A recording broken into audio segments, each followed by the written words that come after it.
Electricity is the foundation of South Africa's economy. It is. I want to see our economy grow. I want to see people able to make money. I want to see investment in our country. The biggest handbrake on our economy has been our energy insecurity. Over a decade ago already, the City of Cape Town established a different branch within our electricity department and really preparing ourselves for what's to come.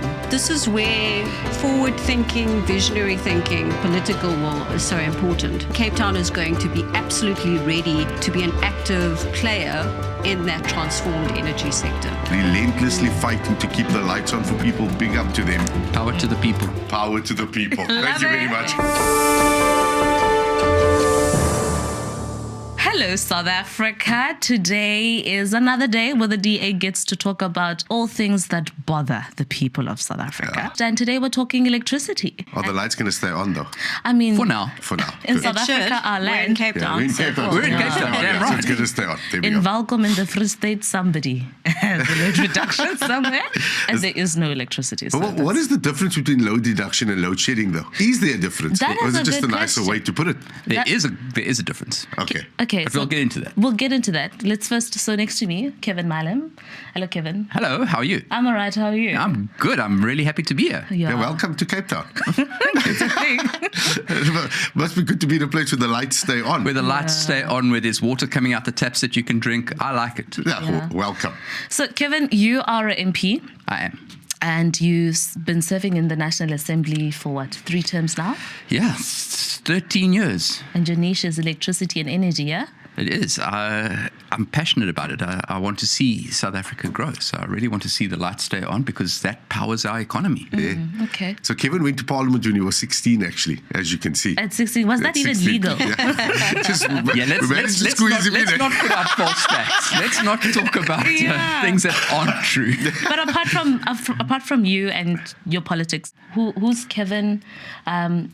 Where did you grow up, Kevin?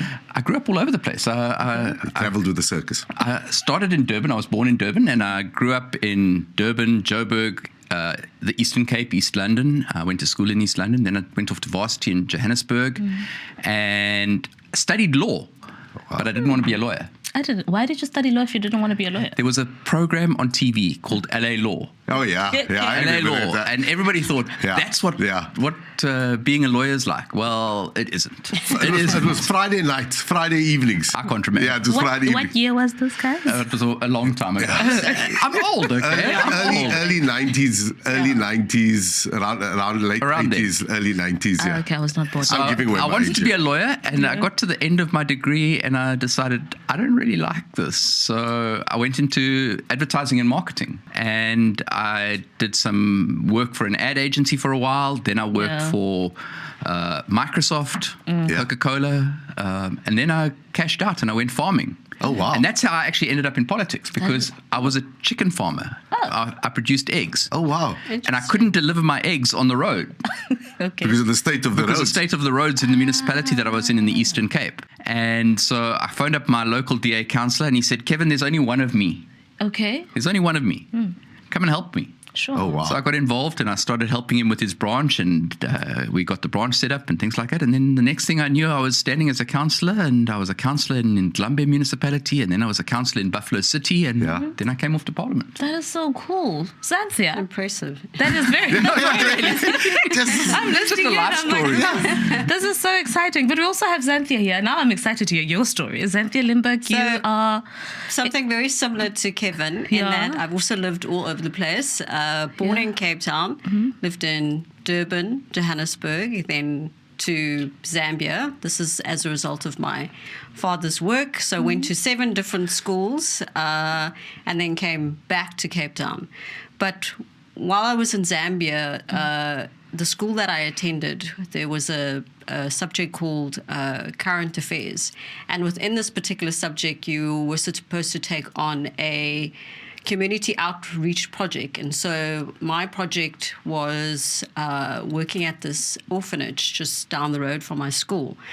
And I worked there for about a year and did really amazing projects and partnerships with so many organizations, and walked away from that experience feeling really humbled, but thought to myself, okay, what happens next? You know, how do I actually continue to impact the lives of vulnerable children, those that I've been exposed to for about a year? And that kind of led me into the space of understanding the importance of being able to influence legislation and policy to meaningfully and permanently transform the lives of people for the better. And so I was quite determined that when I get back to South Africa, I'm going to experiment a bit. I'm going to go and volunteer at different political parties, which I did. Yeah. And one thing led to another. I got into student politics and then did some internship work also for political parties until I got to the DA and became a councillor almost over 14 years ago, going on to 15 years. Sure. And local government for me is where government really manifests itself and shows how you can tangibly improve the lives of people. And so I'm quite invested in the work that we do at the City of Cape Town with my colleague here. And I am incredibly grateful for that opportunity and hope to be able to achieve so much more within this space. So what exactly in the City of Cape Town do you do? So for a person who doesn't know, I mean, we all know you here. So Xanthea Limberg is an MMC in the City of Cape Town. But what do you do? What services do you deliver and what does that entail? So I serve as the Mayoral Committee Member for Energy. So I'm the political head for the Electricity Department that does everything from getting electricity from a supply point to homes and businesses. But we have also realized, as a result of the unreliability of our main supplier or a producer of energy being Eskom, that we do need to make sure that we can invest in a future for Cape Town that has far more energy security and energy affordability. And so the City of Cape Town, over a decade ago already, established a different branch within our electricity department that focuses on sustainable energy markets. And so we are very much active in the space of energy generation, which is really not a municipal competency in the energy sector. So we are going well above our mandate, but we believe it's the right thing to do. So we are focusing on new energy generation, energy efficiency, and really preparing ourselves for what's to come. But Cape Town is going to be absolutely ready to be an active player in that transformed energy sector. Kevin, energy has obviously been a passion of yours. Electricity, energy, power. Absolutely. And obviously we can spin it right back to without it, we're nothing, right? Where does that passion come from within yourself? I think I'll be very honest here. I think it's a bit of my capitalist nature in that I want to see our economy grow. I want to see people able to make money. I want to see investment in our country. And that can't take place if there's no power. Yeah. I mean, the biggest handbrake on our economy has been our energy insecurity. So we need to fix that. Sure. And we need to fix it fast. And there's a number of ways we can do it.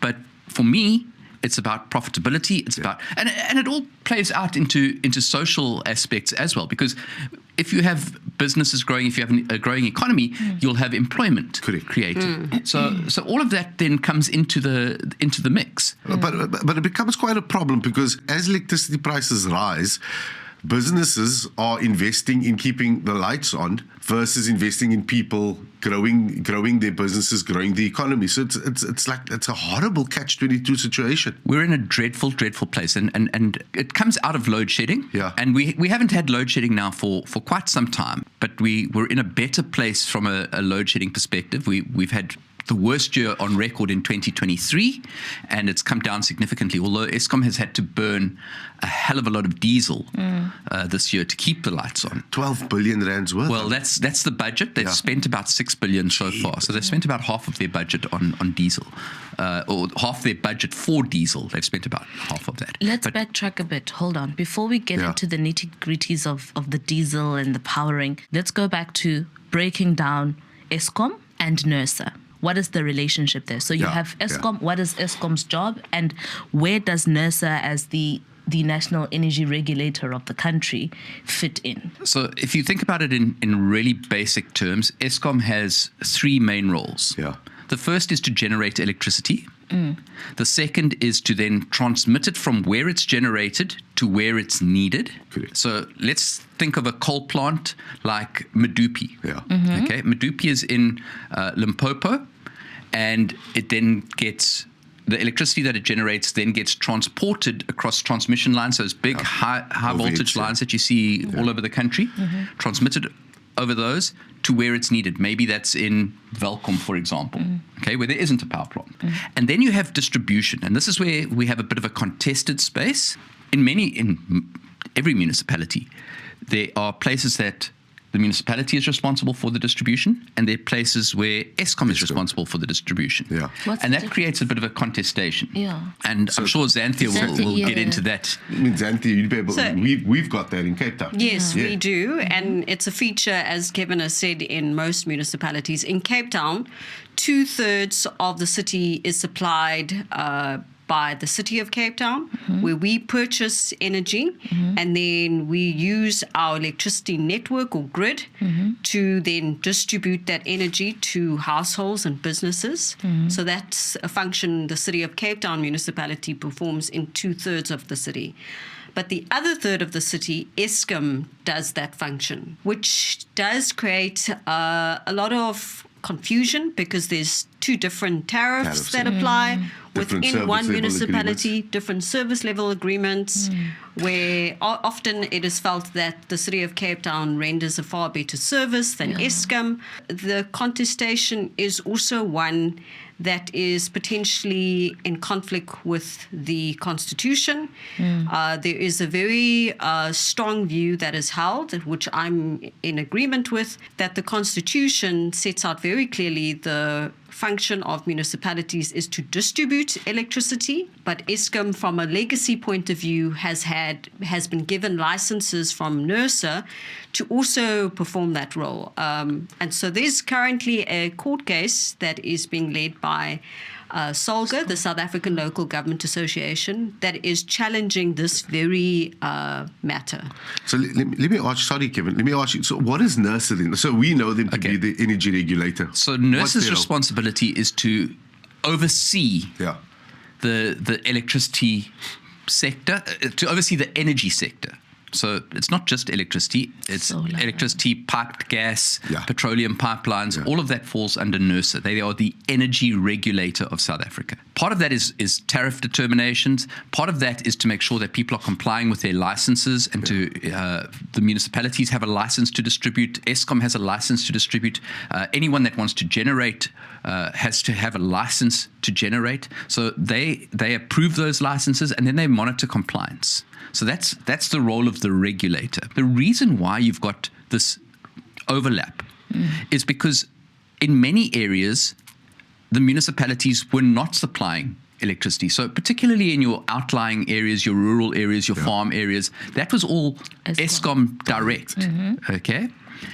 And when in 1994, a little later, I think it was 1998 or thereabouts, we went wall-to-wall municipalities. Now suddenly the municipalities now this includes your farm areas, it includes your outlying areas, but they don't have the distribution, they don't have the infrastructure, they don't have the resources, etc. So that's back then. Fast forward to 2025, and we're in a situation where of 257 municipalities, 160 of them are in financial distress. Yep. 160 of our municipalities are not delivering services. They are on the brink of failure because they can't meet their... Close to 2/3 of our municipalities are dysfunctional. Are dysfunctional. Banana Republic. But the biggest issue that they have is that they are unable to deliver the services that are needed. They can't maintain the electricity infrastructure. So as much as I agree with Xanthea that this is in the Constitution that municipalities are responsible For distribution. Yeah.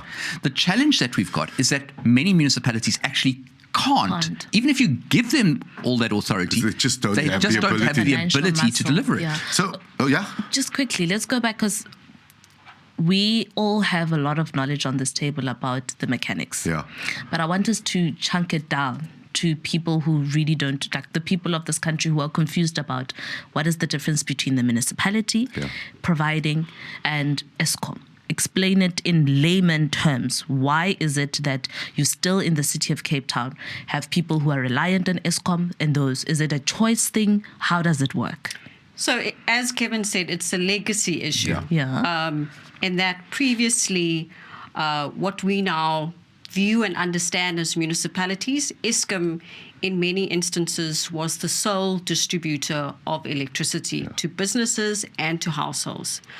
Over time, as municipalities have come into being and have demarcated areas of geographical responsibility, over time, there has been a transfer of supply areas from Eskom to the municipality through the regulator who issues the distribution licenses.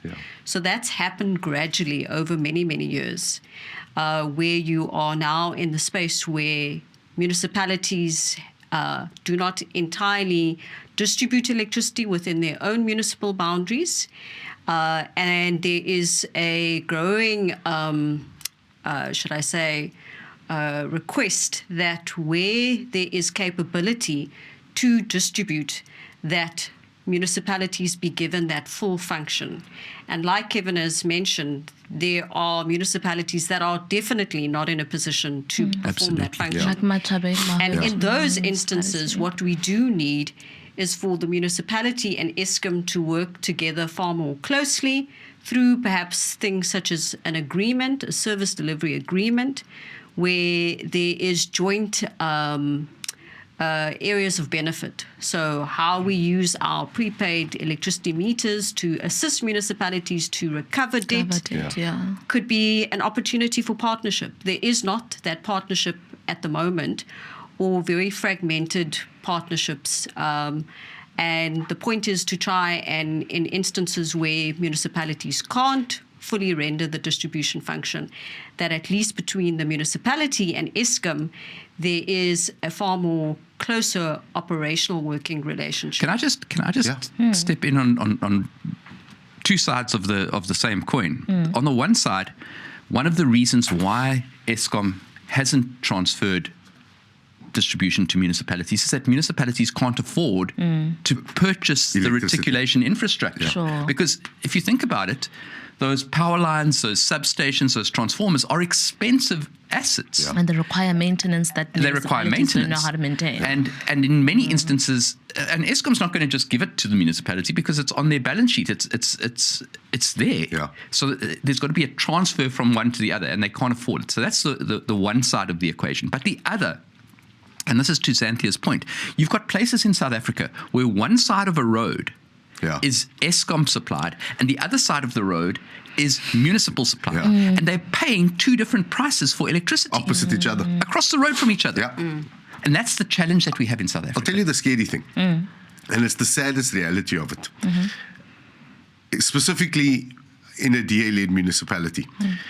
In Cape Town, the city has an SLA, a service level agreement, that within 48 hours, a basic restoration of power will be resolved, right? So that's a cable fault or something's gone wrong within 48 hours.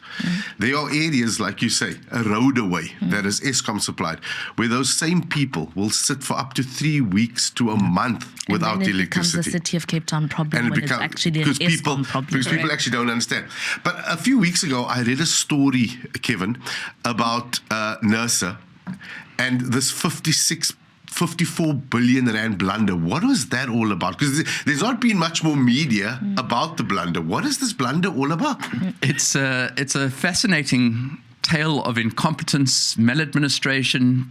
You can call it what you will. A clerical error. I'll come to that in a moment. Calculation. So essentially what happens is every 3 years, Eskom has to submit what is called a pricing determination application. And they say, this is how much it costs us to produce the electricity. And then NERSA goes through it with a fine-tooth comb, and they call for public submissions, and then they make a determination, and they say, okay, you can have this amount as your tariff for this year and for the following year and for the year after that. Is that why we had the public hearings? That's why we had the public hearings that we had. So they do 3-year plannings, eh? They do 3-year plannings, multi-year pricing determination. So we're currently on multi-year pricing determination 6 at the moment. Right. So they went through all that process, and Eskom applied, you will recall, for a 36% And increase. then 17 or Was mad and 18. then- 36% increase.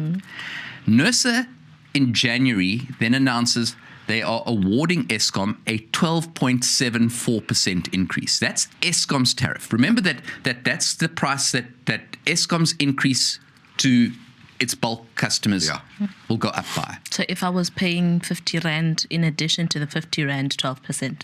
Not you. A municipality, for example. Let's say City of Cape Town is buying. Yes. Their price from Eskom would have gone up by 12.74%. Yes, sure. But here's the part that they don't tell you. That only applies to the actual electricity. Not the transmission of service, getting the it to you there. distribution. So what they did is they unbundled all the other charges from that tariff. So transmission and connection and this and that, they unbundled those. And so what people saw was that instead of a 12.74% increase, you had 20%, 22% increases. That's the reality. So that's the first thing. So NERSA announces at the end of January this 12.74% increase. Fast forward to June, 9th of June. They issue what is called the record of decision. In other words, this is the reasons why they gave Eskom 12%. that 12.74% increase. And Eskom takes a look at this and says, hey, there's an error in here. Yeah. You've made a mistake of 107 billion Rand in your calculations. How does that affect things? Well- Because I'm thinking, that's a whole lot of money. That's a lot. That's a what billion. does that 107 billion. And this 107 billion has already been passed on negatively to the consumer. In consumer or not yet? Not yet. Okay. Not yet. Okay. So Eskom takes a look at this and they say, we're taking NERSA's decision to court. We're going to take it on review. NERSA and Eskom go away and they look at it and in a secret backroom deal, they then say, okay, well, we'll settle this agreement and we'll make it an order of court. And they settle for 54 billion. So they're now going to say, over and above the 12.74% increase, we're now going to add another 54 billion Rand onto the cost of electricity. But we're not going to do it now. We're going to do it from next year. Okay? Yeah.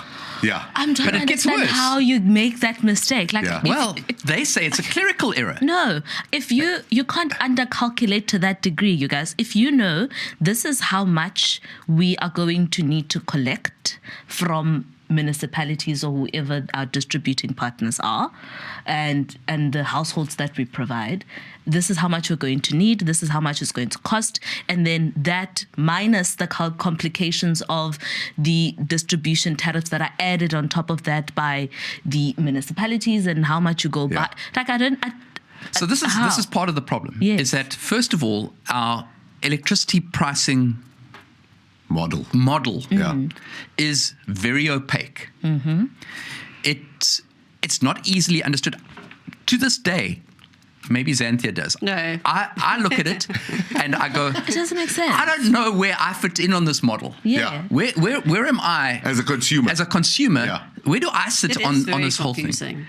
Okay, so it's very complex and we need to simplify it. We need to make it easier to understand. We need to make it more transparent. We need to make NERSA's processes more transparent because This is the challenge. This is NERSA. This is your energy regulator for the country. If they can't regulate, I'm laughing because this is hilarious. well, Because it's not a laughing matter. Unfortunately, I'm it's laughing serious. because Because I'm it's laughing gonna because of impact the trauma. consumer. Because it doesn't make sense for me. And this is a typical South African response in the middle of things No, that you don't laugh make at it. sense. You laugh. Because it's so ridiculous. It's so ridiculous, you can't make unbelievable. sense. Has anyone been held accountable, or is there any accountability that's going to come from it? And I phrase it this way because, you go to a lot of other countries in the world, Yeah.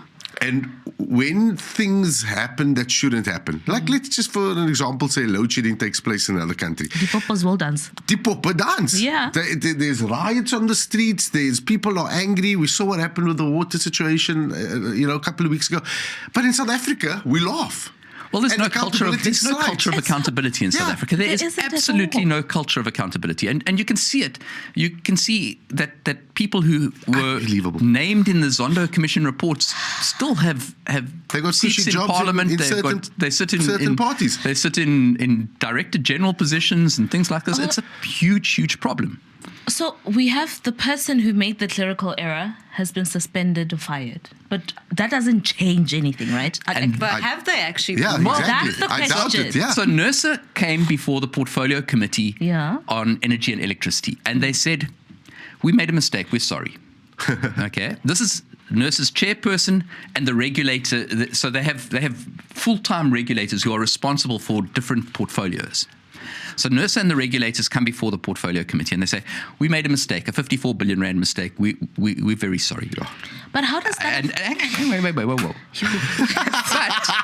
but what we've done is we've suspended the employee who made the mistake. Who approved it? Well, this is the thing.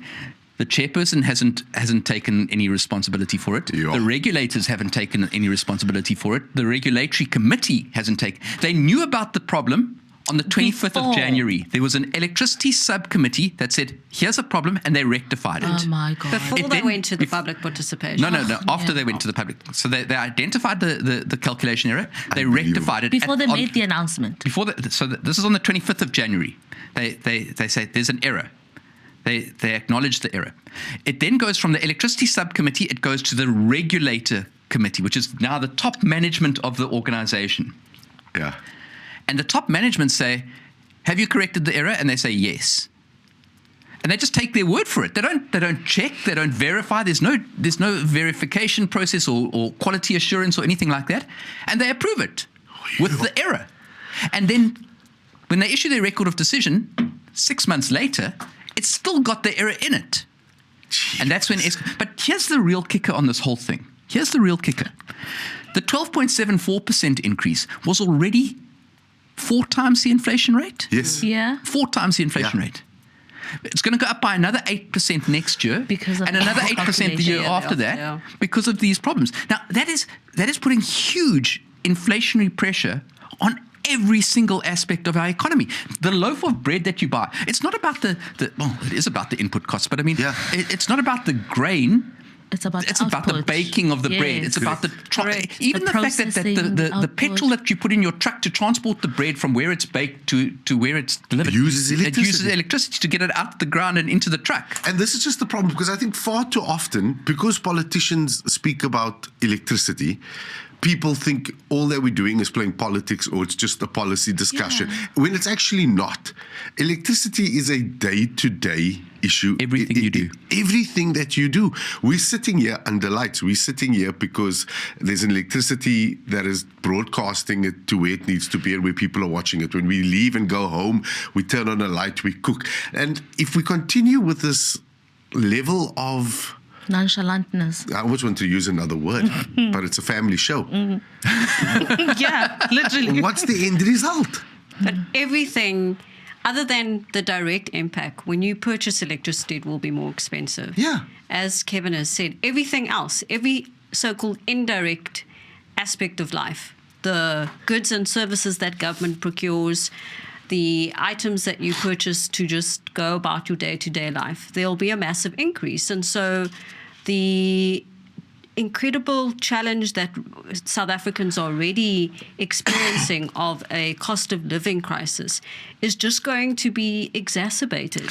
And you're paying more I don't for less. think that we fully realize the impact, other than people, suffering in many, many ways, businesses closing, municipalities not being able to function because they're not recovering the money to run services. It's Look, just there's a whole lot of issues on municipalities. Yes, it's a compounded effect. They're just, for me, municipalities in South Africa, our land are a mess. But this is why elections are so critical, because you effectively get what you vote for. And if people in municipalities continue to vote in the same way that they have voted, which has seen their community, their municipalities crash and their livelihoods crash, then unfortunately that's the outcome of that.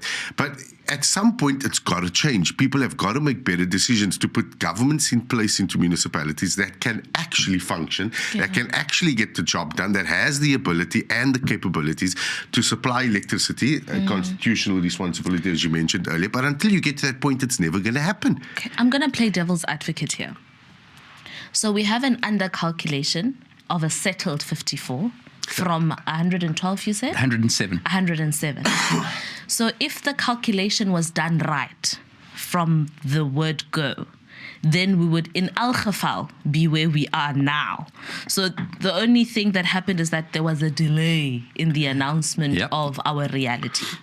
It is a delay in the announcement, but it speaks to incompetence. It speaks to lack of quality control. It speaks to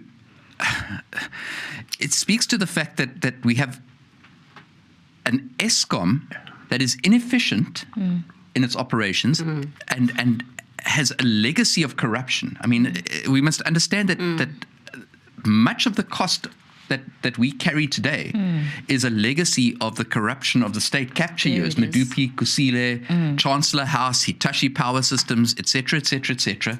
All of that feeds into this cost that we are carrying today in our electricity. Okay, I want to go back to the clerical error. Because it does beg the question whether the regulator is adequately capacitated with the necessary technical expertise to properly scrutinize cost of supply studies that need to form part of tariff applications that both Eskom makes and that municipalities make. Are they properly analyzing those? Is there enough independence in scrutinizing the financials of both Eskom and municipalities? The city of Cape Town has taken Nersa to court on this very matter. And so we're waiting on a court outcome in that regard. But I think far too often we are facing a position where the regulator isn't necessarily stepping up and fulfilling their constitutional mandate, which has multiple and very serious implications. So the reason I asked the question I asked, right, is because, look, the bottom line here is that increases for any price are supposed to be aligned to inflation. If you have an increase that supersedes the inflation rate, then it means South Africans are not just paying for the cost of living as it goes. Then we are taking the responsibility of a failure somewhere, money that was supposed to be used but was not used right, some stolen somewhere with nobody behind bars for it, and some just getting a slap on their wrist for being like, "Ay, shoo, how dare you take 12 million rands of the people's money."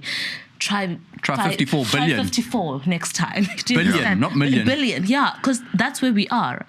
And the point you're making, Xanthea, is very important because if the regulator was on the ball and on the money, then it wouldn't be negotiating on behalf of Eskom and a failed state to. So the regulators in a precarious position because on the one hand they are required to act in the public interest.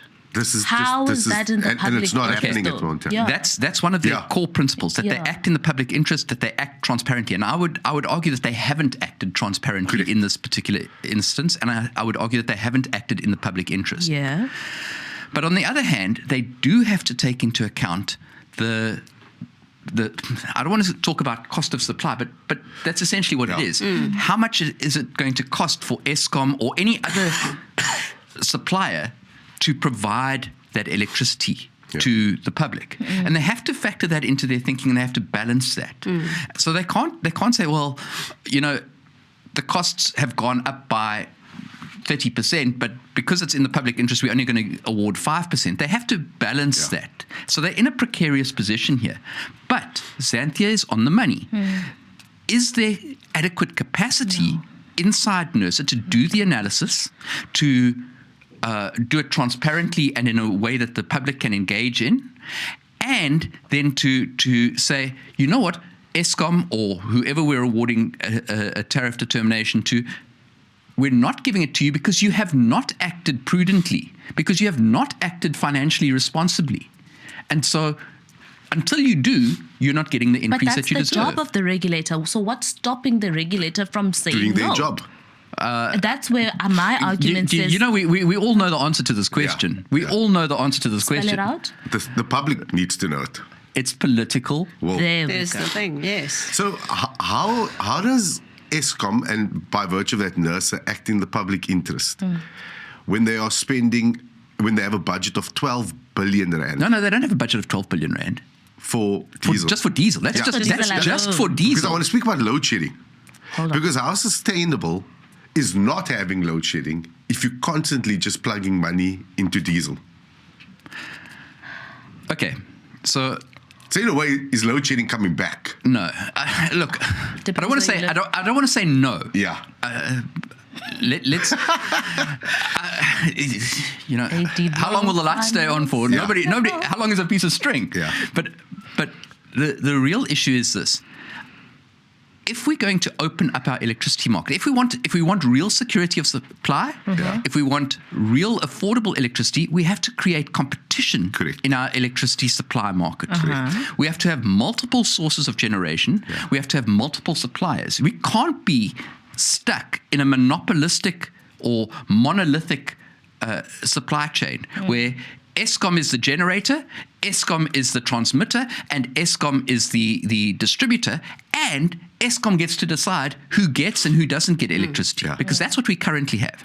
So a couple of years ago, we passed the Electricity Regulation Amendment Act, and one of the things that it sets up is an independent transmission company. Yeah. Now, that is a couple of years away from true independence. Smart. It's supposed to unbundle Eskom into three entities: generation, transmission, and Because distribution. much needed. And then transmission is supposed to become an independent system and market operator. However, the way Eskom has done it is they said, well, we're gonna unbundle, but we're gonna have three subsidiaries with their own department. boards and their own. They're going to sit under Eskom Holdings. No. Still That's gonna not be- independent. Yeah, That because doesn't it's help still being anything. controlled. It's still controlled by the big Yeah. bosses at Eskom. You're creating different directorates under. And you're creating more cost. Yes. Kevin makes an excellent point, and it's when I saw the amendments to the Electricity Regulation Act, I was excited because it is by time that the energy monopoly be broken up.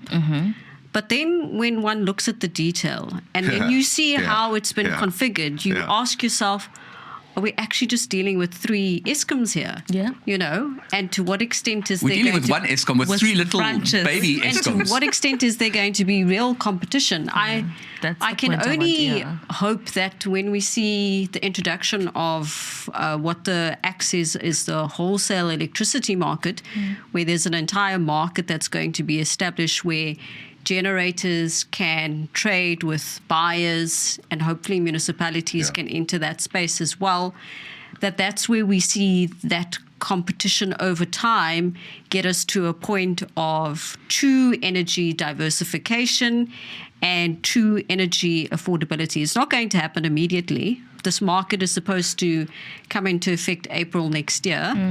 But over time, hopefully this new market will start to really break that monopoly from a price perspective, from an energy supply and reliability perspective as well. But that's- Eskom's not going gently. Yeah, Yeah, exactly. that's what Yeah. can that happen with the the current current setup. regulation? Like, So does the act it permit can that to happen. It can happen, but Eskom's not going quietly into that good night.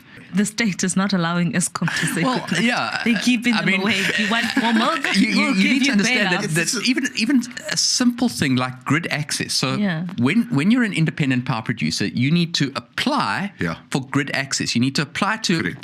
to I want to build a solar farm or a wind farm. And I use want to your lines connect to to the send grid. it, yeah. I need to get permission to connect to the grid.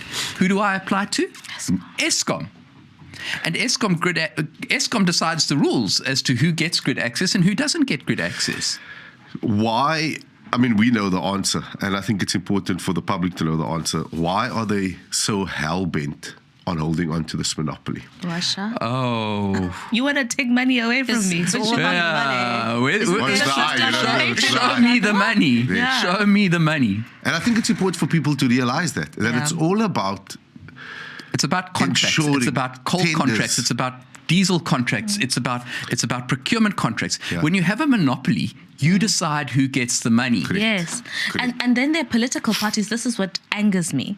There are political parties who argue that when the DA points this out and says it's a problem and it's anti-progressive, that we are pro-white monopoly capital and we don't want to we just want to privatize absolute everything. rubbish. It is. You know, let me tell you, they're political parties that shout and scream about the stupidest things. Yes.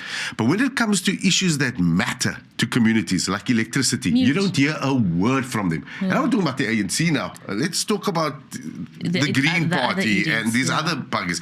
They don't say a word about it. They don't say a word. Oh, when they do say a word, they say a whole lot of nothing. Fuck. But in an ideal situation, right? So we've outlined what's wrong. We know what is wrong. People that don't have the political will to dissolve Eskom in a way that's going to work.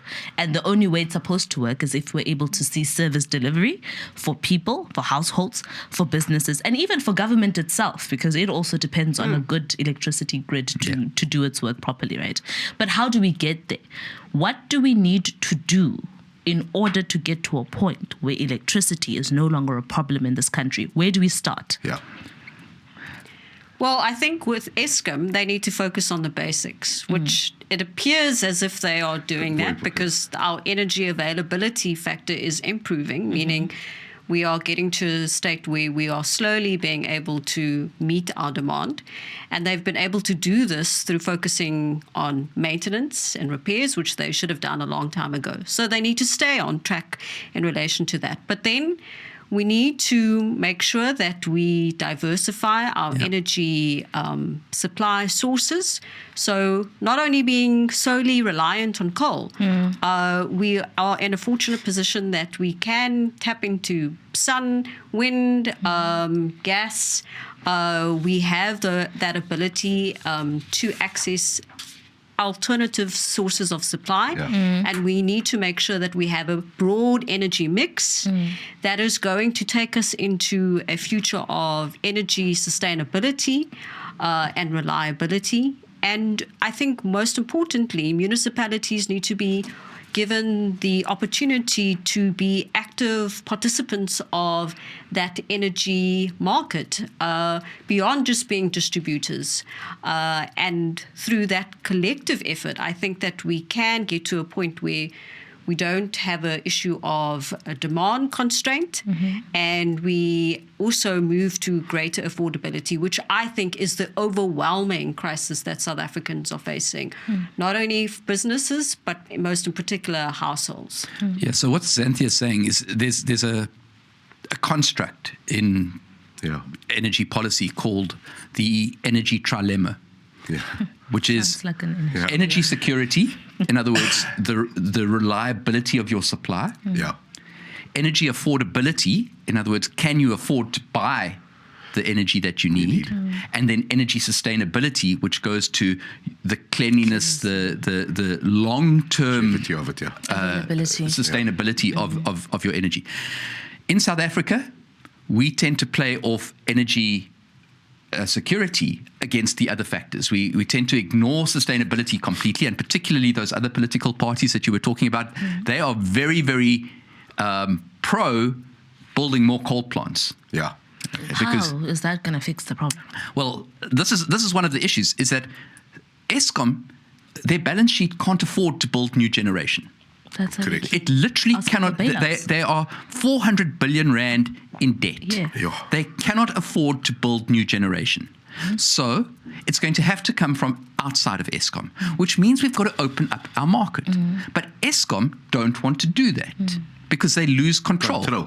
So we've got to have a more competitive electricity market, which then talks to energy affordability, because the more competition you have, the more prices drive down. And particularly on the renewables front, you're seeing that the price curve is dropping dramatically You look at solar panels and, solar, and wind, batteries. the cost of generation is significantly lower. Yes, there are other associated costs. Yeah. Okay, you need storage, you need transmission infrastructure, but you'd need transmission infrastructure anyway. In any case, okay, and we have to, as a country, invest in transmission. We've got to build Absolutely. 14,500 kilometers of transmission lines over the next 10 years. That's Eskom's job. Forget about building power plants. Eskom must focus on building transmission lines. But okay, now, elephant in the room question. We've spent the whole conversation talking about how Nersa's capacity is compromised and how Eskom's mandate is neither here nor there. Their ability to effectively do their job is, they don't know how to do that. So how do we then imagine fixing the solution that depends on Eskom? Okay, so the very first thing that needs to happen is that there needs to be political will. Yeah. That as a country, we need to say, we want to take this forward. We cannot be stuck in the past. We cannot consistently go back and say we need to build more of what we had because it's not working and it's old technology. We need to look at how do we move into the future. So that's the first thing. And we're starting to see that. We've moved significantly from when I first moved onto this portfolio in 2019, where if you mentioned renewables, you got shot. Yeah, Okay. basically. Now we've got a lot more progressive thinking in that regard from a policy level, from a political level. Certainly, the new minister and his team are more amenable to it. So that's a good thing. The second thing that we need to look at is our electricity pricing policy. The electricity pricing policy are the rules, the model that NERSA applies when it makes a determination, like the MYPD that we spoke about, the multi-year pricing determination. It's those rules. But currently, the electricity pricing policy is designed for 2001. And we've moved a long way as an electricity sector from 2001. So we need to bring that electricity pricing policy up to date and look forward. How do we make it fit for the future so that we're not constantly stuck in this past? The third thing we need to look at is exactly to what you've been talking about. How do we capacitate NERSA to make sure that they can do their job transparently, effectively, and in a manner that is in the public interest? And very importantly, impartially. How can we take the political interference out of it? How can we make sure that there is a fit-for-purpose regulatory authority that is impartial, that is competent, that is doing its job? Now, in that regard, one of the things that we have done as the DA is we are taking NERSA to the public protector over this 54 billion, well, 107, 54, whatever it works out to. This 54 is what they've agreed on. But we're taking them to the public protector because we believe that this is maladministration and misuse of public funds, that the public is being forced to pay for something that is out of their control, that really they should not have to pay for. So Xanthea, 25% of Eskom's debt comes from municipalities. The city of Cape Town owes Eskom nothing. Why is that important? That's so nice. That's important for a whole host of reasons. First, things such as your debt has a strong bearing on your credit rating as a municipality or institution, which limits you in terms of accessing financing to invest in your infrastructure, such as water, electricity, and all of the kind of large assets that you need to run basic services. And so if you can't establish those basics, everything else really collapses. And so the City of Cape Town has always focused on ensuring that we have strong financial controls in place, that we drive efficiencies within our operations, but we also make sure that we focus on recovering our debt and making sure that we don't owe anyone, because without any of that, we're not able to invest and render services at the standard that we require to and that the public expect from us. And I think it's important, Karabo, because people just accept it as the norm.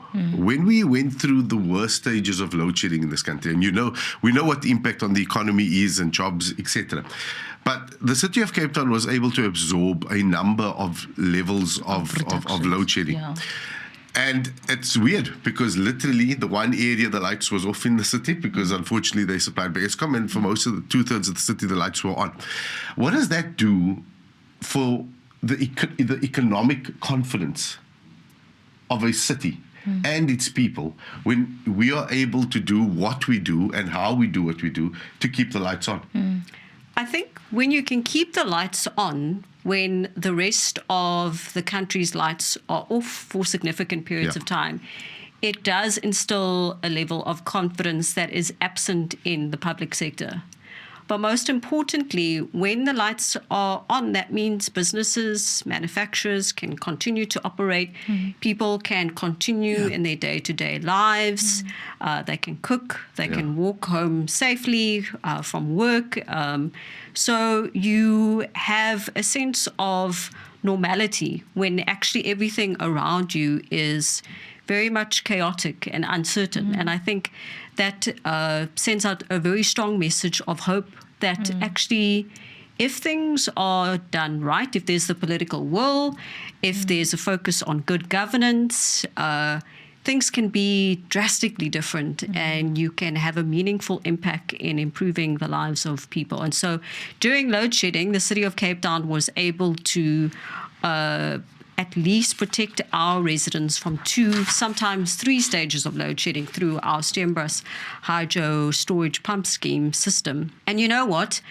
What actually really irritated me is that often you see a lot of social media commentary saying, oh, well, that piece of infrastructure that you have has been there prior to apartheid. Yes, that may be true. But the point is the DA-led City of Cape Town has continually invested and maintained that infrastructure to ensure that it remains a strategic asset and that we can utilize it in the way that we do. We're currently actually going out to market to refurbish that plant so that it can operate for another 20 years. And there are other pump storage schemes elsewhere in the country as well that are not optimally functioning, that are not operational at all.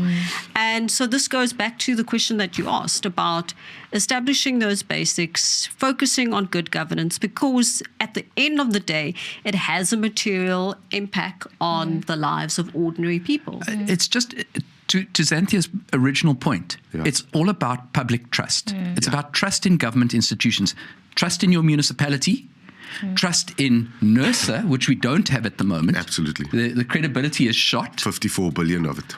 Yeah. Trust 107. Well, yes. Settlement agreement. Trust in whoever it is, whether it's Eskom or an independent power producer that is supplying your back end, and knowing that if Eskom can't deliver, there's somebody else that can step in because we have a competitive market. Correct. It doesn't matter whether it's Eskom or ABC wind farm or XYZ solar farm that is supplying the electricity, so long as I, as a customer, know that when I flick the switch, my lights will come on. And now, all of that is about public trust. Yes, and this is why I keep saying, and I'm so glad my whole household understands this, and my whole family, who are all from the Free State and have never had to live anywhere else, to say you have places like the city of Cape Town that Xanthea is talking about. You have Gouga and Midvaal that are doing their utmost best to make sure that there's a cushioning to the residents in cases where Eskom fails, but also to, even if Eskom is operating, to outperform Eskom and make sure that the service delivery is better. And these are the things that are supposed to be a normal reality for any human being. Correct. For me, I get annoyed all the time that we're supposed to be here and have a chat about the city of Cape Town, about Midvaal and Gouga, when those are just 3 municipalities in the rest of the 9 provinces of this country, where 8 provinces, that is the lived reality of many people. Eskom is in Machabeng, for example. Machabeng is a mess. It's a nothing works. You don't have water half the time. You have load reduction in some places because they owe Eskom billions of rands, one of the most defunct municipalities in this country. So you can't even expect them to do what the city of Cape Town, what Gouga and Midvaal are doing, because they can't even take out your garbage, Just think of let this. alone clean the streets. Just think of this. When there's no electricity, you can't pump water. You can't treat sewage. Yes. So in places like Koche and Midvaal and Mgeni and other places where the DA governs, our water treatment facilities now have independent power supplies. They have solar panels that are providing a backup for when, the job of a municipality which is to a get simple, things done. straightforward job of a municipality. And we spoke about those 160 of 257 municipalities that are dysfunctional. Yeah. Those are majority ANC-run municipalities. 100%. Absolutely. It's not DA-run None of municipalities. them are DA-run municipalities. And you know what the funny thing is? I remember when Celias Brink was the mayor of Tshwane for the period he was. In that period, he had already started coming up with plans to make Tshwane sort of less reliant on Eskom. And obviously what happened, the politics happened, etc. And that entire plan. So the plan benefits the residents of that place. But because there's the political will is incorrect, the residents suffer. And so it's right, we're constantly speaking about the city of Cape Town, but there's all these other municipalities, DA-run municipalities across the country that is making a real tangible difference in people's lives.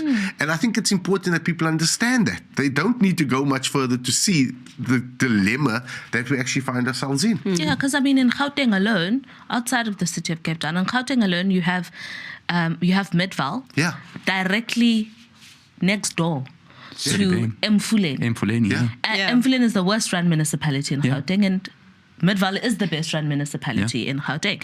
And those people are not sourcing powers differently. They don't have different constitutions. They don't have different municipal rules. They have the Demographics are same. similar. Exactly. Everything is the same, other than the politicians and the bureaucrats, who are some cadres, others just public professional servants who wanted to serve the people of this country. And that's where the difference is.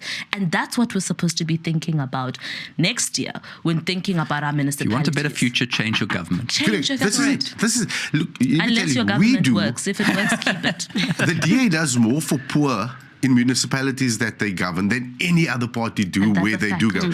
We were in Langa a few weeks ago, and we electrified areas of Langa that never had electricity before.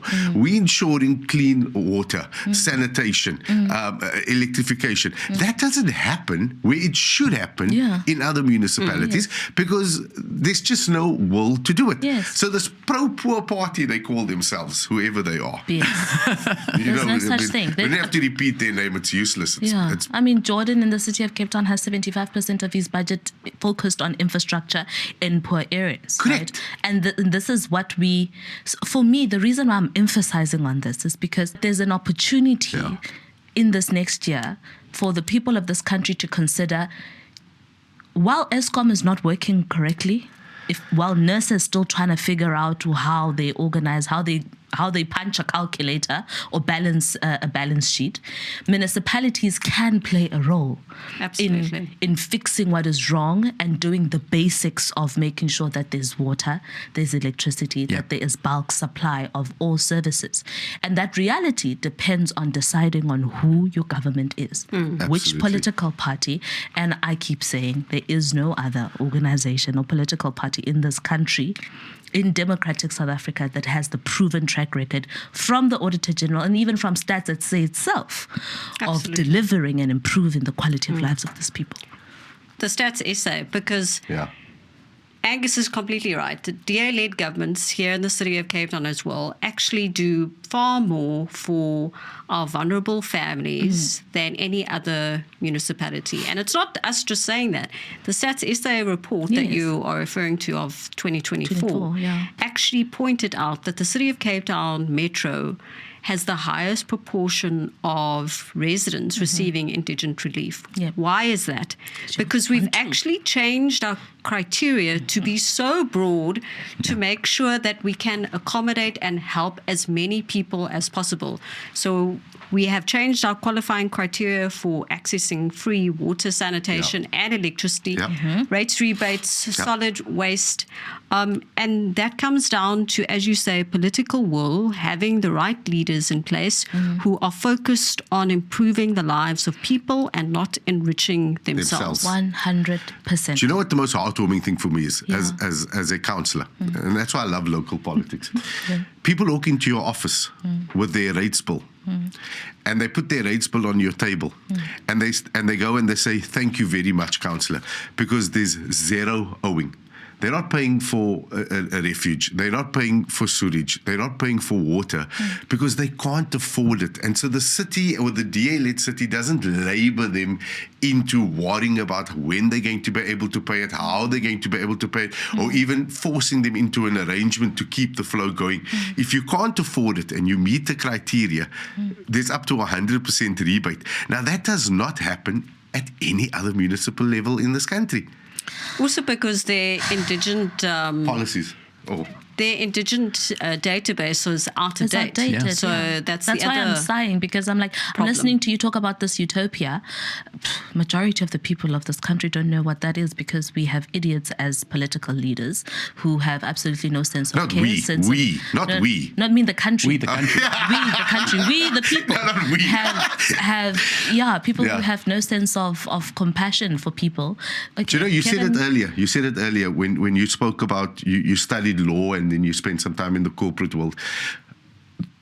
The one thing that I have found consistent with many of us as colleagues is that most of us could have done something else in our lives easily. I didn't want to be. I came from a marketing environment. You did law. You were doing things. You were doing things. But all of our colleagues. But we chose this because people were more important. Because something triggered us to love people. Something triggered us to make a difference in people's lives. And God, can't we just wish that compassion reigns and that you just find ways to look after people. You just find ways of being of service to people, and you don't find ways to steal from people. You know what the difference is, Angus? Apart from you caring about human beings and being a lover of servicing people, which is what should be the number one driving factor for public representatives and bureaucrats, is that we have a political system of accountability. So the reason why the city of Cape Town is able to be kind and imaginative about how they expand the indigent registry, how they improve services, is because the culture internally in the party demands that you be that caring, demands that you be that innovative, and demands that you be that effective. Because if you're not, then you're easily replaceable, you're chucked out of the system, and the poppers dance for you, right? And we know this, we laugh because it is true. Because you are supposed to be the best all day, every day at what you do, or else you're going to be chucked out of the system. So for me, that's what makes it different. That's why Jordan Hill Lewis is a different mayor from Kalipa. Amachabeng municipality as at so that's the difference altogether, and that's what makes me proud to be part of this organization. This is level of accountability. Absolutely. Yes. I mean, I know I did a silly thing a while back, and I got the full brunt from Kevin, because Kevin was on the FLC, so I know the level of accountability. So what's next, Kevin? Let's talk about in Parliament. What's next? What are you in your portfolio committee on behalf of the DA going to be doing to make sure that we fix as much of this mess as we can? The first thing, as I said, is we have reported this matter to the Public Protector. They are going to be hopefully investigating it and taking action, because the Public Protector has the authority to impose remedial action. That's the first thing. Let me be clear. I don't think we're going to see the price come down. I think it's here to stay. The second thing that we are doing is we are continuing to push this issue in Parliament through the Portfolio Committee. We are holding NERSA accountable. We want to see action in that regard.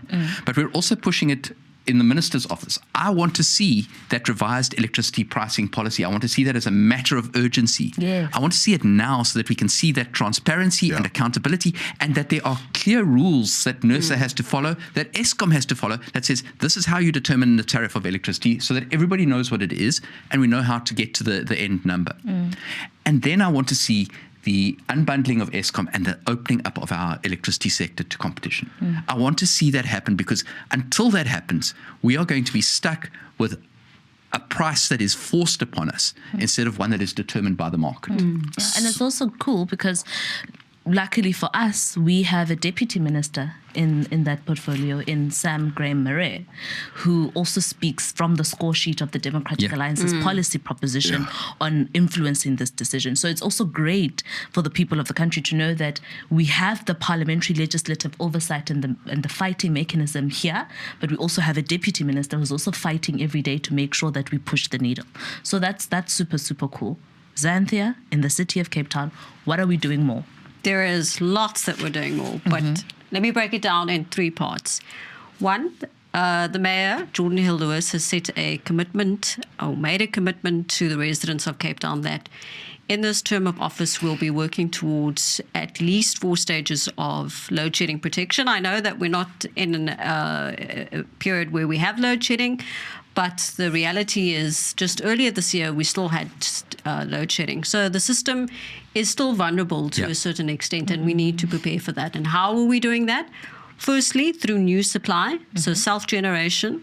We're investing in our own solar plants. We've got the first one in construction at the moment out in Atlantis that should be completed by the end of this year. There's a second one in the pipeline in Paardetvlei, which is out towards Somerset West side. Battery energy storage Sounds so cool. will be part of each of these plants.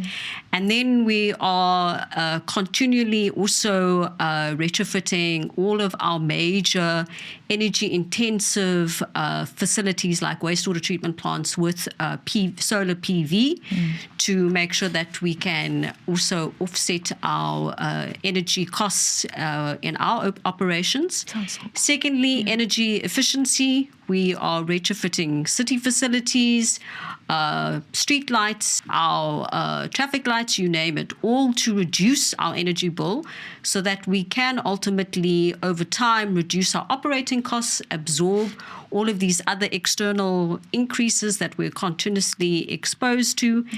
And thirdly, doing a lot of work in the poverty alleviation space. Not only connecting new homes or households that haven't been formally connected to the electricity grid, but also through our tariff structures, through our lobbying efforts, seeing how we can provide greater protection for the most vulnerable within our society. So a lot's happening in that space, and we are starting to see the fruits of that. But it will ultimately take Cape Town into a position where we are less reliant on Eskom, have a far greater energy security, and over time we hope to be able to contribute to greater energy affordability. That's the goal. I just want to pick up on 2 things that Xanthea said. The first is energy efficiency. We haven't done enough as a country to promote energy efficiency. We went through a patch about 15 years ago where Eskom was driving an energy efficiency program.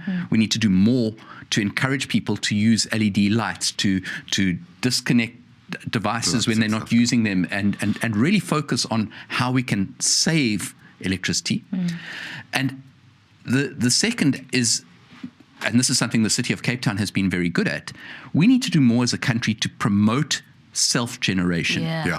We need to incentivize people putting solar panels on their roofs, because if we can reduce demand, we can push up our availability. It balances out. Supply demand cost. So it's a good it's a good Can point. I actually just touch on that point? So small scale embedded generation is an area I think that the city has done a lot in, and this is really where we encourage, as you say, business, residents to invest in solar at their homes, at their businesses. And the City of Cape Town was actually the first municipality to craft SSEG rules in the absence SSEG? small scale and embedded generation. Basically, solar panels on your roof. For me and my house. Yes. For me and my So there weren't rules for this at a national level, and we essentially drafted a framework within the municipality to incentivize or encourage this over time, and we have been committed to making it more easier for residents and business to do so. We have done a whole SSEG SEG online application, so you can register your system online, and the approval is almost immediate. There's no cost attached to it.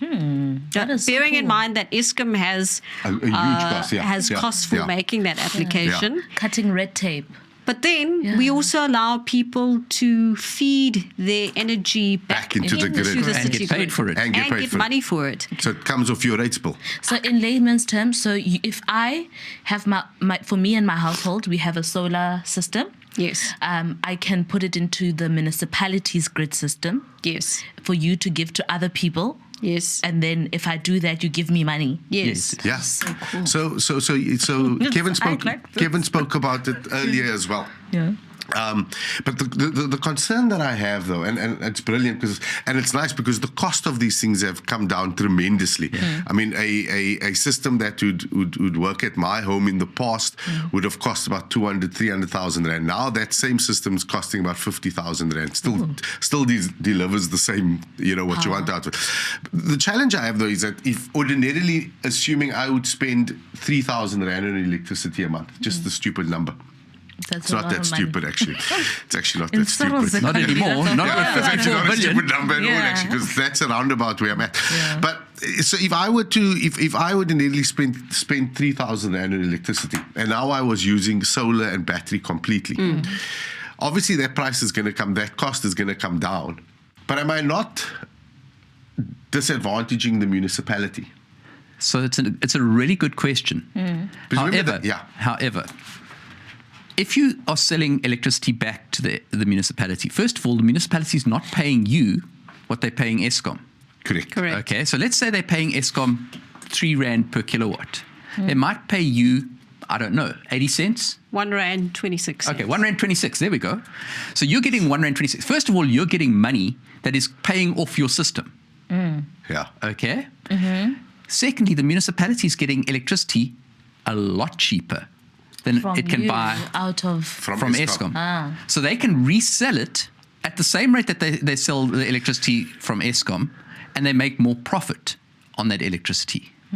So there's It balances balances out, yeah. There's swings and roundabouts essentially. Because I was just concerned. I was concerned because I know that it's my duty to pay rates and taxes because that makes my city function. It keeps the lights on. It keeps my streets clean, etc. That's if you live in a DA-governed municipality, absolutely, just to be clear. Yeah, because you live in Cape Town. But if I was now cutting my rates bill by 50% because I had solar, so I'm including electricity and rates together, would it not have a negative impact on the municipality? But as you said, absolutely not, because It I'm has a giving positive it impact. actually has a positive impact. Yeah. So it's a very important point that Angus touches on, because as the energy sector is going through this transformation, and we are encouraging people to invest in their own solar, it does mean at one point or another that our income that we receive from electricity sales reduces. But this is where forward-thinking, visionary thinking, political will is so important, because municipalities are going to be placed in a very difficult position from a financial feasibility and sustainability point of view if they do not also diversify, generate their own supply, but most importantly, think about how are they going to be active within this new energy landscape of ours. Yeah. And in my mind, the asset that municipalities sit with is the municipal electricity grid, and how they utilize that going forward as a form or a source of revenue generation is critical. So one other thing that the City of Cape Town has piloted is wheeling. And this is where you use the municipal grid to get, there's a business or an entity that generates power at one point, but then wants to get that power to another point.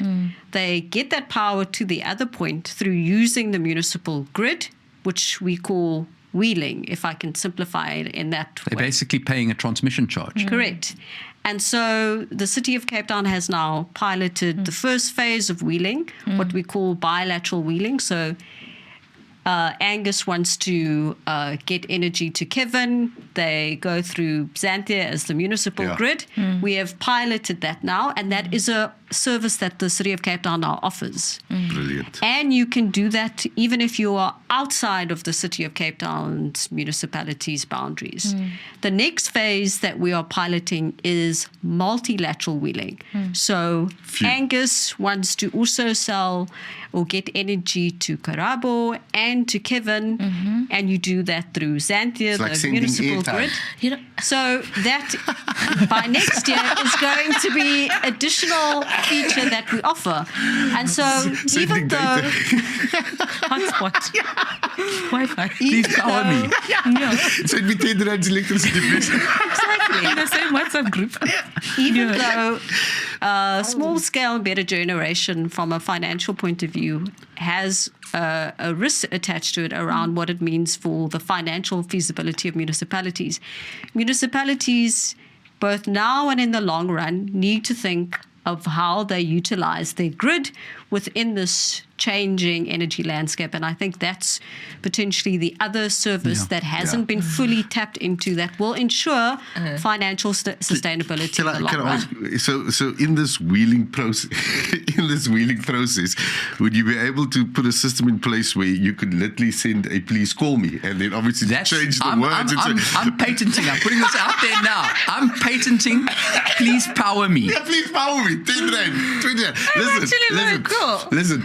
Yeah. So we've all been down this road here, but I'm keen to know. I'm really keen to know. What is your funniest load shedding story, Xanthea? There's actually just too many.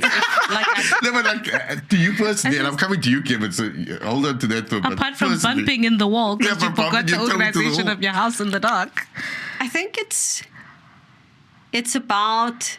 It's actually not a funny story, but it's also a very sad reality. You know, when you've come from a long day of work and don't say you it. are really hungry, I and thought then about that. you don't check the schedule. All the schedule changes Changed. because now they've gone from stage 4 to stage 6, like that. And then you put your meal in the oven, right? And then you are sitting with an unprepared meal. Funny, but not funny. It's the lived reality. That's of the lived many, many reality. people. And so in my case, that's happened quite a few times. Yourself, Kevin? So again, there's too many. But one is a load shedding story, and the other is a power outage story. So the first one, the load shedding story, is seeing police sitting at a petrol garage. Everything around them is in pitch darkness. The petrol garage has a generator, so the lights are on. The police station, 100 meters down the road, is in pitch darkness. It's in darkness. And the police sit at the petrol garage in their car because their lights at the petrol garage. It's down. Sure. It's funny, No, not funny. It's But that for me blew my mind. Okay. The other one is a story that my wife told me. Now, you may know that my wife is Natasha Mazzoni. She used to be the Shadow Minister of Public Enterprises. So Eskom didn't used know to my be her wife. baby. Yeah. And she got a phone call one day from our federal chairperson, Helen Ziller. And it was late at night. Hard palpitation moment. Someone had complained to Helen about the fact that the power was out, and what was Natasha going to do about it? This is the question. People don't understand that politicians have very limited power to actually do anything. about power. And my wife, she's quite spicy.